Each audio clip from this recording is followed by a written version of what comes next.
Saya akan menyampaikan materi apa itu demokrasi menurut para ahli. Menurut Abraham Lincoln, demokrasi adalah sistem pemerintahan yang diselenggarakan dari rakyat, oleh rakyat, dan untuk rakyat.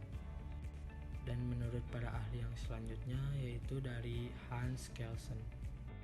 Demokrasi adalah pemerintahan oleh rakyat dan untuk rakyat. Yang melaksanakan kekuasaan negara ialah wakil-wakil rakyat, di mana rakyat itu telah yakin bahwa segala kehendak dan kepentingannya akan diperhatikan di dalam melaksanakan kekuasaan negara. Adapun ciri yang menggambarkan suatu pemerintahan didasarkan oleh sistem demokrasi, yaitu yang pertama, keputusan pemerintah untuk semua rakyat. Segala keputusan yang akan diambil berdasarkan aspirasi dan kepentingan seluruh warga negara, bukan atas dasar kepentingan suatu kelompok.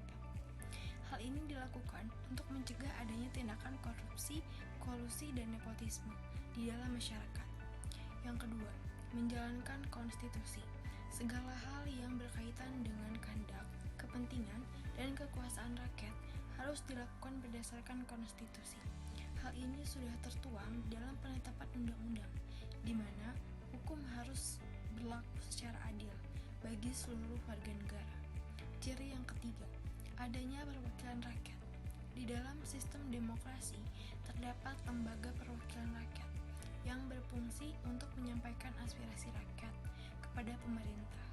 Di Indonesia sendiri, lembaga ini dinamakan Dewan Perwakilan Rakyat atau DPR, yang dipilih melalui pemilihan umum, dan kekuasaan dan kedaulatan rakyat yang diwakili oleh anggota dewan terpilih.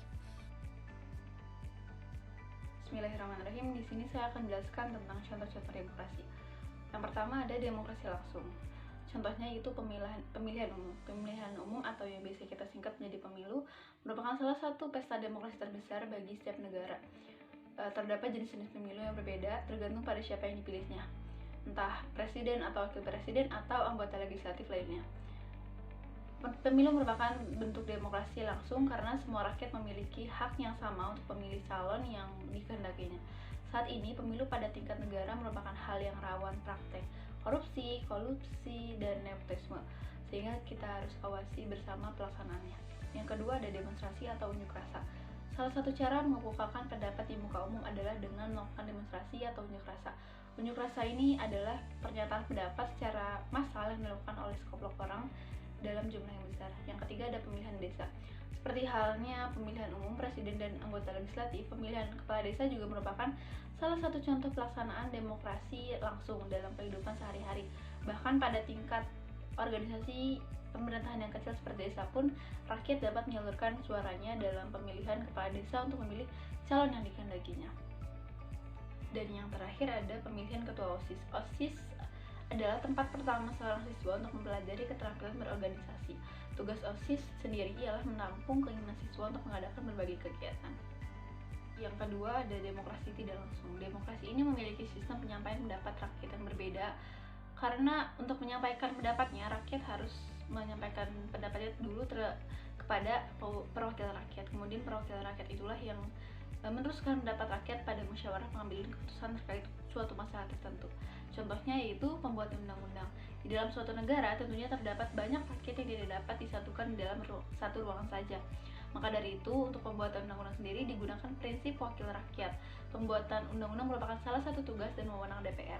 Pembuatan undang-undang juga sangat penting karena undang-undang merupakan salah satu kebijakan publik yang berpengaruh besar terhadap kehidupan berbangsa dan bernegara. Yang kedua ada pemilihan ketua umum Dewan Perwakilan Rakyat. Dewan Perwakilan Rakyat memang merupakan lembaga yang mewakili rakyat suatu negara. Di dalamnya terdapat ketua yang harus memimpin lembaga tersebut agar berjalan sebagaimana mestinya. Pemilihan ketua umum DPR ini melalui mekanisme musyawarah dari para perwakilan rakyat yang ada di DPR. Maka dari itu, pemilihan ketua DPR merupakan salah satu contoh pelaksanaan demokrasi tidak langsung, karena yang terlibat adalah perwakilan rakyat. Dan yang terakhir yaitu pemilihan ketua rukun tetangga. Ketua rukun tetangga atau yang biasa kita singkat menjadi RT merupakan pemimpin organisasi masyarakat pada tingkat yang paling kecil.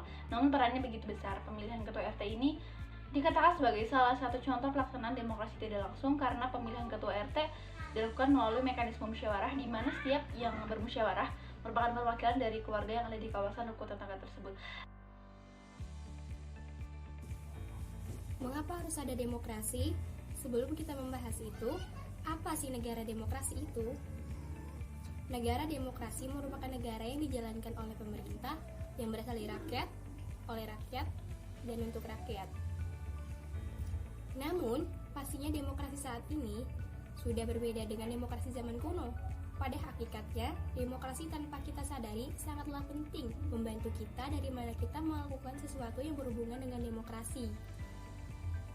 Dalam ide kedaulatan rakyat itu, tetap harus dijamin bahwa rakyatlah yang sesungguhnya pemilik negara dengan segala kewenangan untuk menjalankan fungsi kekuasaan negara, baik di bidang legislatif, eksekutif, maupun yudikatif. Untuk kemanfaatan bagi rakyatlah sesungguhnya segala kegiatan ditunjukkan dan diperuntukkan segala manfaat yang dapat dari adanya dan berfungsi kegiatan bernegara itu. Inilah gagasan kedaulatan rakyat atau demokrasi yang bersifat total dari rakyat, untuk rakyat, oleh rakyat, dan bersama rakyat. Jadi, mengapa harus ada demokrasi?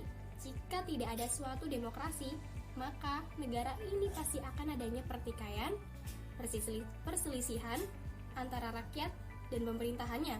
Salah satunya, demokrasi untuk semua. Maka, menjamin suatu demokrasi sangat penting karena akan menjamin hak-hak dasar pembaharuan kebijakan sosial, pemenuhan kebutuhan umum, kebebasan rakyat untuk menyampaikan pendapat, mencegah tirani, menciptakan pemerintah yang selalu bertanggung jawab, meningkatkan kerjasama antara warga negara, dan mencegah terjadinya suatu pemerintahan yang diktator. Seperti yang kita tahu bahwa pengertian demokrasi yang paling terkenal menurut Abraham Lincoln adalah suatu pemerintahan yang diselenggarakan dari rakyat, oleh rakyat, untuk rakyat. Tentulah penerapan demokrasi di Indonesia ini bukan berarti tidak memiliki tujuan ataupun manfaat. Demokrasi diterapkannya di Indonesia pasti memiliki manfaat, dan berikut adalah beberapa manfaat diterapkannya demokrasi di Indonesia. Yang pertama, menjamin hak-hak dasar. Yang kedua, menjamin kesetaraan di setiap warga negara. Yang ketiga, pemenuhan kebutuhan umum. Yang keempat, pembaruan kebijakan sosial. Kelima, kebebasan rakyat untuk menyampaikan pendapat. Yang keenam, mencegah tirani. Yang ketujuh, mencegah terjadinya pemerintahan yang diktator. Delapan, menciptakan pemerintahan yang bertanggung jawab. Yang kesembilan, meningkatkan kerjasama antar warga negara. Yang kesepuluh, membuat masyarakat memiliki tanggung jawab. Adapun tujuan diterapkannya demokrasi di Indonesia adalah perlindungan hak asasi manusia, pengambilan keputusan yang bermusyawarah, sebagai pelaksanaan dalam pemilihan umum, keseimbangan antara hak dan kewajiban, menjunjung tinggi kemajuan dan cita-cita nasional. Itulah manfaat dan tujuan diterapkannya demokrasi di Indonesia.